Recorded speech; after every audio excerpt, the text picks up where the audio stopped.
Nicole and Richard were leaving for the day, so they left Gumball and Darwin in charge of Anais. They were, to say, reluctant at first, because, well, Gumball and Darwin literally did not know what responsibility meant. But they obliged anyways, and let the kids watch over their youngest. Gumball and Darwin then watched through the window as their parents left and drove to where they were going. Anais didn't like this one bit, so Anais, bored, sat down to watch TV. But then Gumball and Darwin did something that completely shocked her. They smashed the TV and threw the remote away, saying that TV was dangerous for young kids. Anais yelled at them, thinking they were crazy, but since they already broke the TV, what could she do now? And then she thought, and she decided to just read a book instead. She found a book laying on the couch and opened it, but after a few seconds of reading, Gumball then kicked the book away, to which he replied, "Books can give you paper cuts." And Anais just couldn't take this pure stupidity any longer, so she just decided to go upstairs. As she was about to walk up the stairs, Gumball and Darwin both tackled her to the ground, saying that the stairs were dangerous for young kids, and that they would carry her upstairs. As they were walking up the stairs, Anais was getting angrier and angrier, and she told them that she just wanted to take a bath. Gumball and Darwin said that it was dangerous for young kids to set up a bath on their own, so they would help her with that. Secretly, Anais had a plan.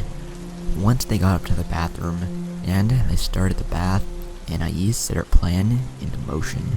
She told them that she thought she saw something in the water, so Gumball and Darwin went over to the tub and looked in the water, but they didn't see anything.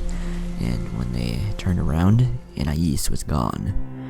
After this, Gumball and Darwin ran out of the bathroom, searching all throughout the house for Anais. And then they went to their room. Seeing the open window, they thought that Anais had escaped through the window. And so Gumball and Darwin climbed out of the window onto the roof. But they didn't see her, and when they turned around, they saw that Anais was on Gumball's bed, smirking. Anais then got up, and before Gumball and Darwin could do anything, Anais closed the window, locking Gumball and Darwin outside. And so Anais jumped on the bed, relaxing. And all the while, Gumball and Darwin were begging to be let back in, saying that it was dangerous for a young kid to be alone by themselves. But they all forgot one crucial thing. The water was still running. After about an hour and a half, Anais was starting to get bored, so she jumped off the bed, but all of a sudden she fell into water. She looked around confused, and she didn't know what to think. Why was there water in their house? And then she remembered the bathtub. The water was getting deeper and deeper, and she yelled for Gumball and Darwin's help. Knowing that they needed to help their sister, they made their way back into the house, using the pipes and going through the toilet, which Gumball didn't really like at all. They then swam through their water-infested house until they finally reached Anais. They knew that they had to get out of the house, but first, they had to find the keys. But the water was getting deeper and deeper. They all took deep breaths and then started to dive through their house, looking for the house keys.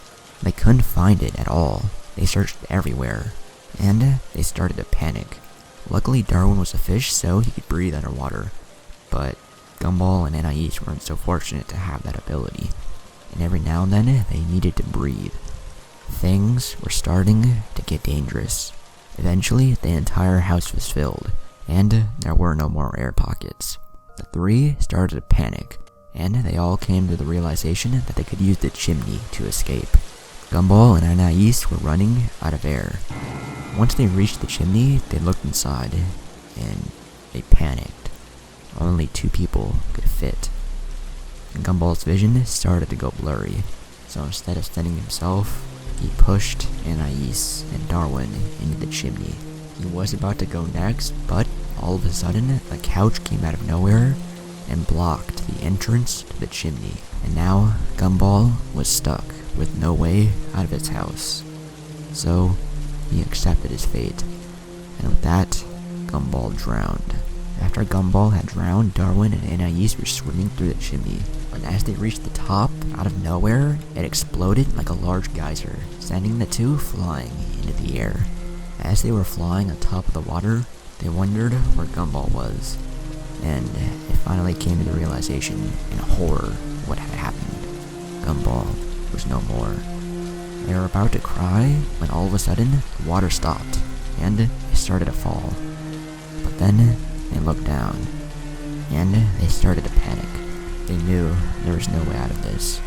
And so Darwin and Anais fell to the ground, slamming into the concrete, dying from the impact.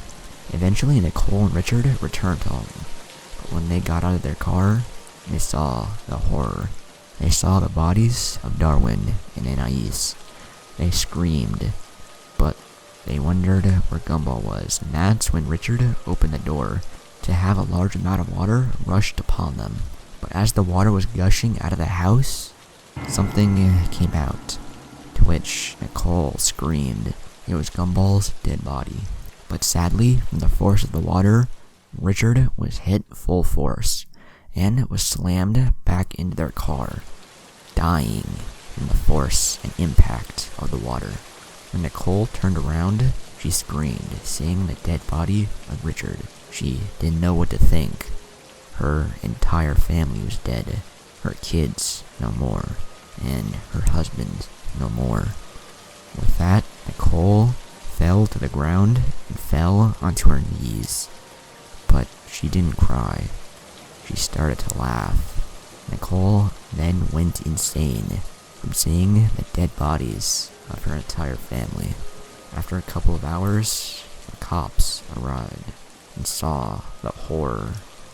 And with that, Nicole was sent to a mental institution where she would spend the rest of her days.